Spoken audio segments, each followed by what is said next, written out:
Oh, well, the horrors of socialism. I feel like that was an exact tie with shot, which is interesting. Do you think we should just like the tie goes to the runner, the tie goes to the vodka? I feel like tie goes to Tito. It's Tito. Tie goes to Tito. I'm gonna do a half shot. I swear I thought Tito's was whiskey because it sounds like a margarita thing. It does, yeah. Tito's is probably a brand. It is. It's from Austin, Texas. But it's not just vodka, right? That's what I'm saying. I think Tito's is like a. No, it's just vodka. Is it? I don't know. Really? Are you gonna mansplain to me? Yeah. I'm gonna pull Marianne. Hey, what was that math earlier you failed on? I was not. I'm actually pretty good at math. I got it right, I think. Cheers. Probably did. What's the topic? Wait. We don't have. Oh, wait. Whoa! Did you just see that? It's like a spirit. Yeah. Horrors of Socialism. We got the. Oh my God! We got bipartisan. Rather than banning the assault weapon, canceling rent debt, enacting a Green New Deal, or guaranteeing Medicare for all, the House is busy denouncing the horrors of socialism. And just in case you thought it was just Republicans, 109 Democrats voted along with it. Okay, can we look at some of those? Who are those Democrats? Who's that guy we were just talking about? Yep, we got Hakeem Jeffries, Nancy Pelosi, Adam Schiff, Jim Clyburn, Ro Khanna. Those are just a few. Ro fucking Khanna. Who wants all these things that are socialist programs? How are you going to get Medicare for all? That's very fucking socialist, bro. Free college, vocational school, living wage, universal child care.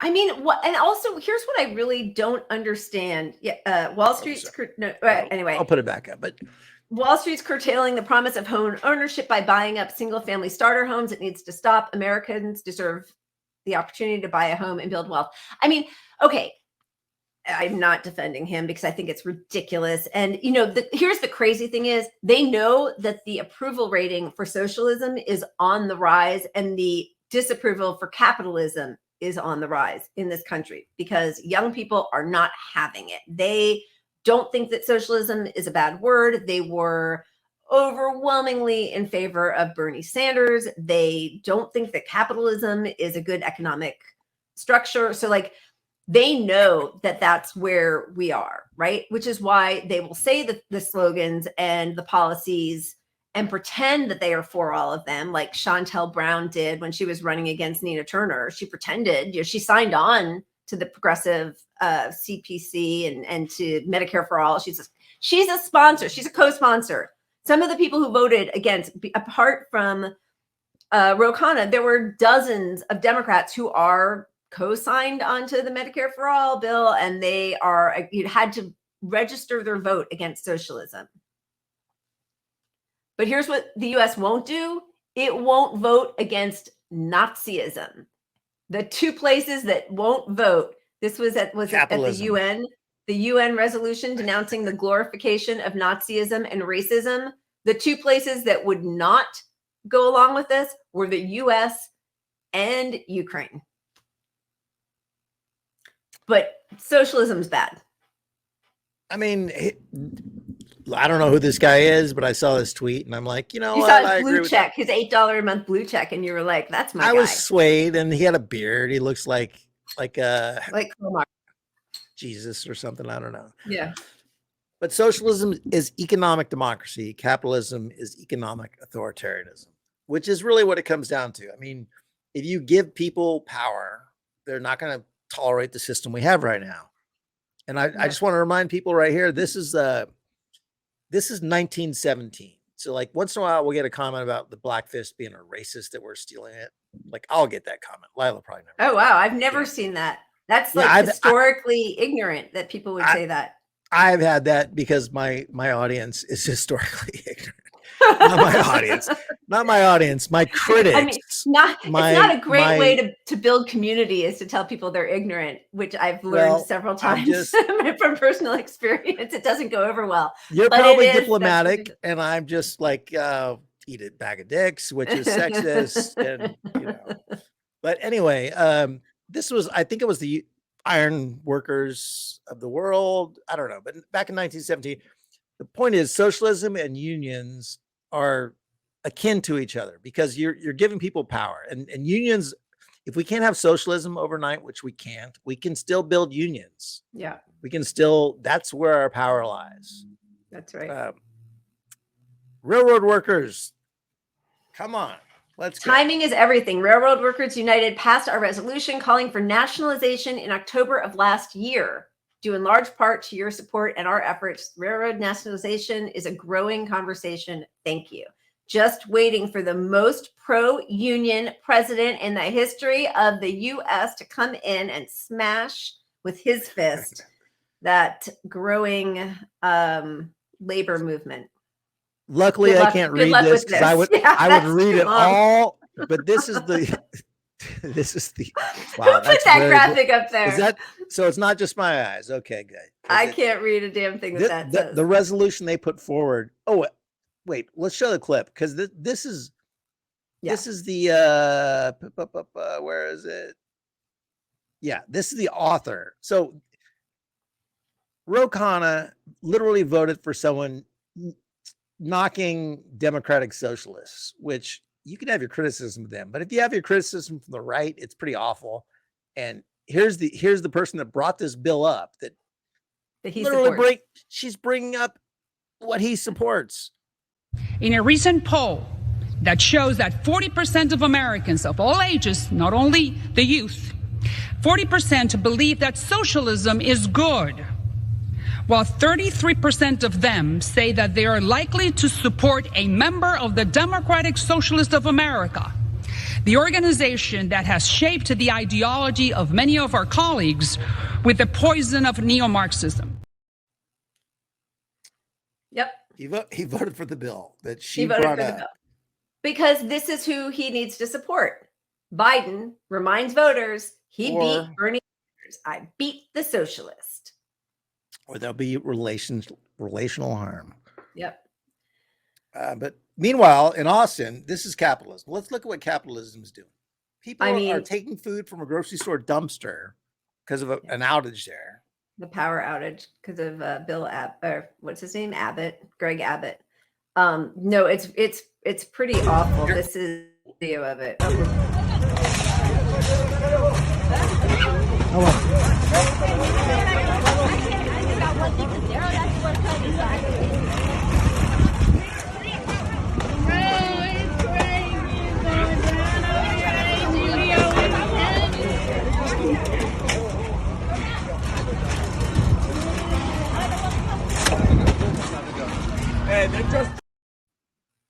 I mean, these are just people whose, day after day after day, their power is out.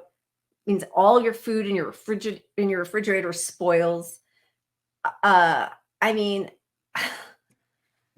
I don't know, and every time I go to try to say it, I mean, like I was about to say, these are just normal people, which is everybody you pass who's living on the street is a person who's a normal person. So I don't mean it that way, but there's no way to say what we're doing to our citizens in this country.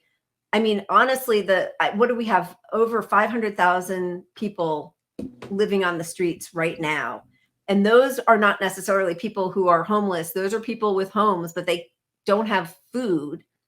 So, I mean, just one by one, we are taking away the necessities of life for people.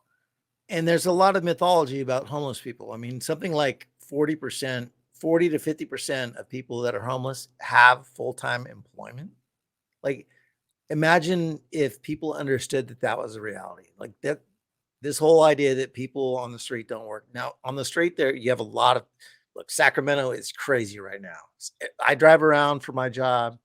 I do electrical work in people's homes. So I'm all over every part of Sacramento. And let me tell you, every single nook that is sort of off the beaten trail a little bit with the street has homeless people in tents. and there's encampments everywhere. I mean, people cannot afford to live in this state. And this is not a knock on like Democrats because they made it too pricey to live here or whatever. You know, it's just a reality that housing is ridiculously expensive. Medicare, health care is ridiculously expensive. Every element of just basic living is too unaffordable for a lot of people. And a lot of people are just one incident, which is where half of these people on the streets are. They have one incident without a major safety net. You know, a lot of people, this is where white privilege comes in. Like I could have an incident and I have a family history that grew up without, you know, generational moderate wealth, not wealth, but like, you know, I'm protected. Like I'm not going to be on the streets because of anything that happens to me. Because like your parents maybe own a home, right? Yeah, they own a home, you know. So, but these things are impossible for the next generation. And, you know, and this is why millennials and young millennials, I'm saying that like what's the newest generation? Gen Z. What else? We got like a million of them. I don't even know anymore. I don't know what's going to come after Gen Z though. All of them are embracing socialism more and more. Yeah. They are done with all this bullshit. Well, clearly capitalism is not working. Yeah, they don't, like if you're in my generation, you need to be sort of convinced one way or another, but their lives are like so entrenched in this misery of like the gig economy and not buying a home and not like they're looking at their future like I can't buy a home. How am I going to fucking buy a home? I can't pay my healthcare bill. Yeah. Well, and that's when you're told, oh no, renting gives you freedom. Yeah, you see all this bullshit. Yeah. Oh my God. Renting gives you freedom, and commuting gives you time for your brain to heal. Mental. It's like what was the latest piece of propaganda that we pulled? That commuting gives you some time to now I can't find it. All right. Well, I had it here somewhere. Commuting, I know it's too much drinking, but I mean, that was like, I mean, this is the thing that should be reported on, honestly, every day. No more of like the petty thefts and everything. What is it? $50 billion wage theft every year in the US. Just those criminals who are destroying lives, like whole generations, are never held to account. We're going to keep hearing about how Walgreens had to shut down because somebody, you know, stole some baby formula or something. Oh my God, I can barely put a sentence together. Why'd you let me drink so much, Pat? Hey, I'm drinking triples over here. I'm drinking megas.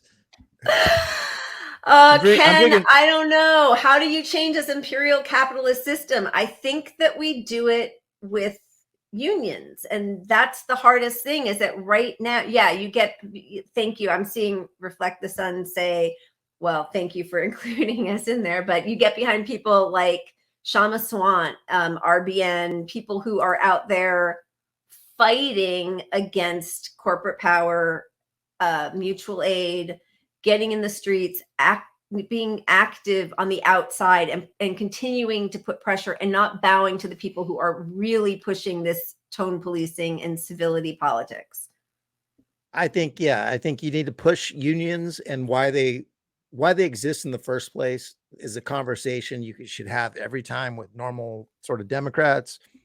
Have the conversation about why you support the Starbucks union, why you support every company you never ever heard of union, why Trader Joe's, you know, are normie centrist people think, oh, that's such a great fucking place to work. You know, they were touted as like this great workplace, you know, that was pro, and you know, everyone worked there, had a piece of the company and all that bullshit.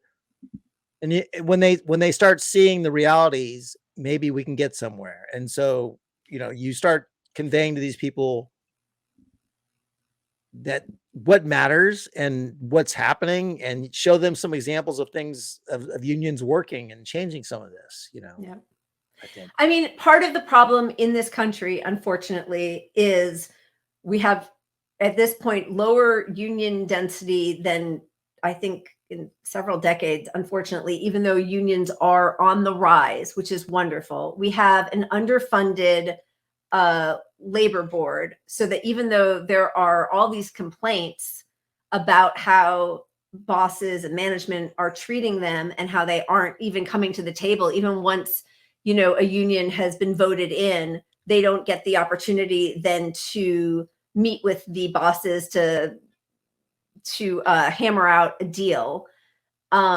People are terrified of losing their health insurance. And so if you go on strike, you not only lose your wages, you could lose your ability to go see a doctor. I mean, there are all of these ways that have been constructed by our enemies. I almost feel like that's how we should always just call them, our enemies, the management, the CEOs, who have constructed this system that keeps people in constant fear of losing their job or losing their health insurance and then losing their house. So that makes what we see happen in France, that has a huge safety net and strong unions. Which is why they can be in the streets.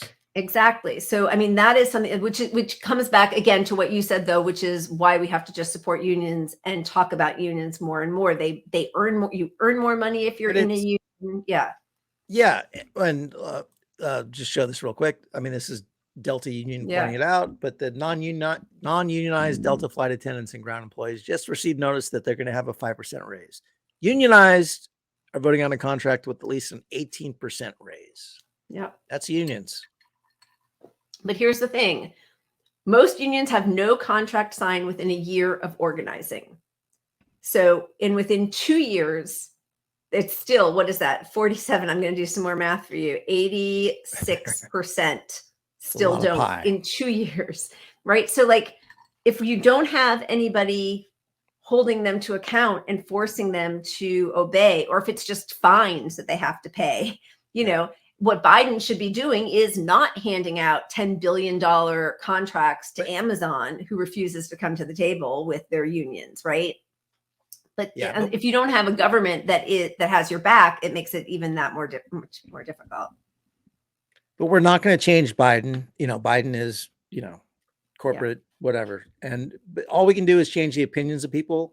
And if you look at what we have a possibility of changing, it's Medicare for all. I mean, you know, that's like all this union stuff comes down to the lockhold that employers have on employees in the United States is healthcare.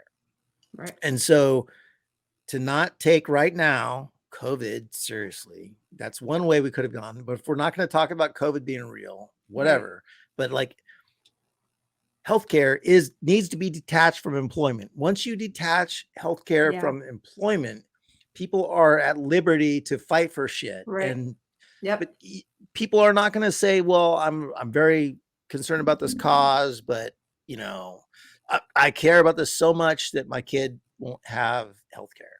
That's just not a reality. And they know this. And that's why healthcare is tied to employment in the United States and will be forever until we fight like fucking hell with protests. 2 more Democrats. We just need 2 more Democrats. Just a couple more.